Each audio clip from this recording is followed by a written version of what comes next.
ใจว่าเฮาเป็นเพียงคนเคยหากันแต่เป็นยังบางครั้งยังฝันเห็นเจ้าให้ใจวุ่นวายน่าอายที่เป็นยังคือบ่ลื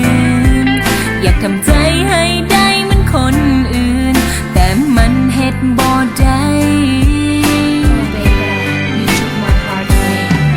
หลบสายตา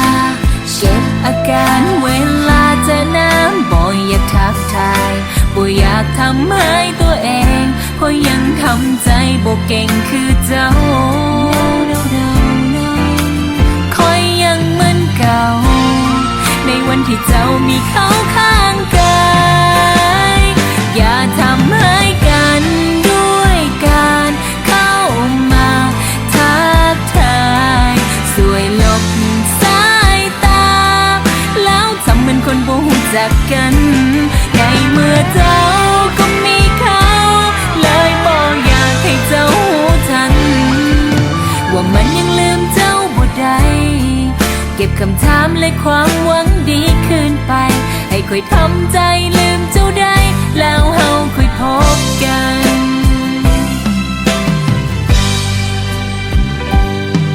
หูดีว่าตอนนี้เจ้าเป็นของคนอื่น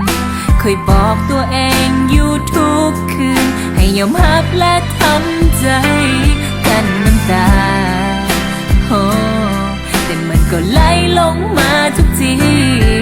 เพียงได้ยินเสียงเพียงแต่เห็นหน้าก็เกิดมีอาการหวั่นไหวหลบสายตาเก็บอาการเวลาเจอน้ำบ่อยากทักทายบ่อยากทำให้ตัวเองเพราะยังทำใจบ่เก่งคือเจ้าคอยยังเหมือนเก่าในวันที่เจ้ามีเขาข้างกายอย่าทำให้กันด้วยการเข้ามาทักทายสวยลบ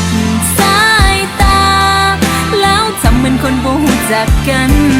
ในเมื่อเจ้าก็มีเขาเลยบ่อยากให้เจ้ารู้ทันว่ามันยังลืมเจ้าบ่ได้เก็บคำถามและความหวังดีคืนไปให้ค่อยทำใจลืมเจ้าได้แล้วเฮาค่อยพบกันอาจจะเบิ่งคือเข้มแข็งแต่อยากให้หูไว้ว่าค่อยพยายามทำใจการจะลืมหักแท้ให้หมดไปมันบ่ได้ง่ายขนาดนั้นว้าวอย่าทำให้กันด้วยการเข้ามาทักทายสวยลบ